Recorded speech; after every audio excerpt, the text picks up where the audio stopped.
that they make us question our very human condition. The case of the torture and murder of Sylvia Likens is one of them, a brutal example that shocked the United States and remains to this day one of the most horrific crimes in the history of Indiana.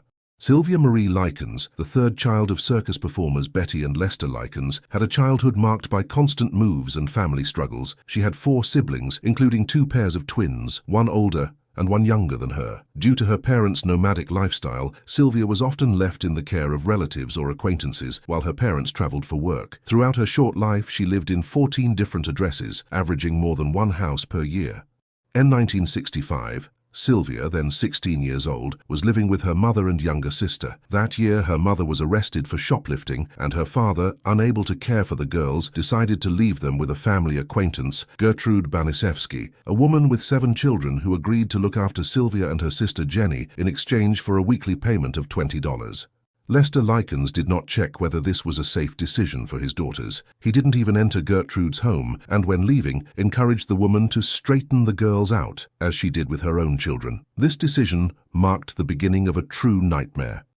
At first, life at Gertrude's house seemed relatively normal. Sylvia and Jenny helped with household chores and even participated in activities with the children. However, when Lester stopped paying the agreed weekly amount, Gertrude's attitude began to change drastically. Physical punishments became more frequent, and Sylvia became Gertrude's main target. From that point on, the abuse escalated into extreme cruelty, with Gertrude encouraging her children and even neighbors to participate in the physical and psychological torture of the young girl.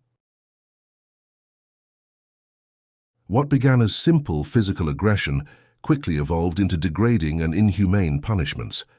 Sylvia was regularly beaten with objects like a paddle and was given less food than the others, forcing her to eat scraps.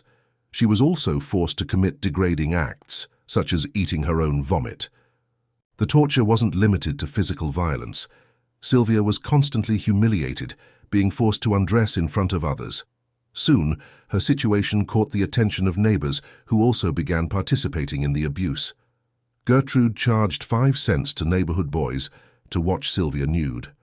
The attacks became so frequent that Sylvia developed urinary incontinence, for which she was further punished by being locked in the basement.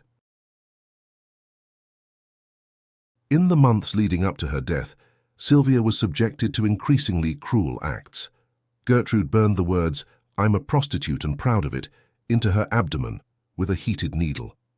In an attempt to create an excuse for her impending death, Gertrude forced Sylvia to write a letter saying she had run away and been assaulted by a group of boys. The plan was to abandon Sylvia in a deserted area to die. On October 26, 1965, Sylvia Likens, physically and emotionally debilitated, succumbed to her injuries. Her last attempt to survive was futile. While trying to escape, she was struck on the head by Gertrude and died shortly thereafter. Convinced that Sylvia was dead, Gertrude asked one of the neighborhood boys to call the police. Initially, she denied any involvement in the young girl's murder and even presented the forged letter Sylvia had supposedly written, claiming she had been attacked by an unidentified group of boys. As if that wasn't enough, Gertrude also claimed she had been caring for Sylvia's wounds in a desperate attempt to provide first aid.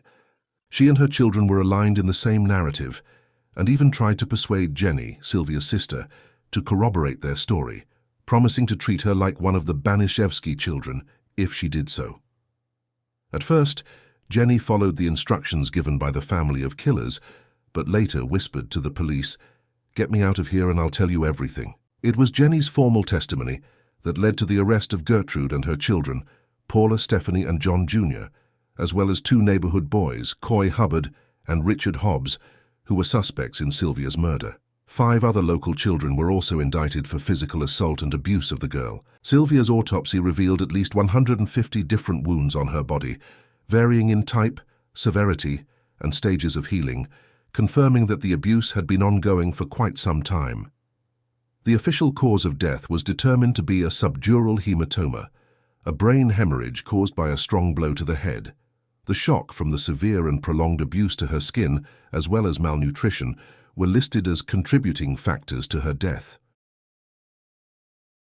Stephanie was released before the trial due to insufficient evidence of her involvement in the murder. Gertrude, Her children Paula and John Jr., and the neighbors Richard Hobbs and Coy Hubbard were tried together in April 1966, 6 months after the murder. During her testimony in court, Gertrude denied any involvement in Sylvia's death, shifting the blame to her children and the neighborhood boys. The trial lasted 17 days and ended with life sentences for Gertrude and Paula Baniszewski.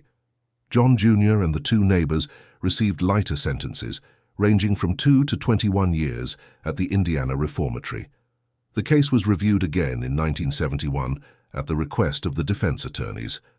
Paula pleaded guilty and had her sentence reduced to a period of 2 to 20 years. Gertrude was once again sentenced to life in prison.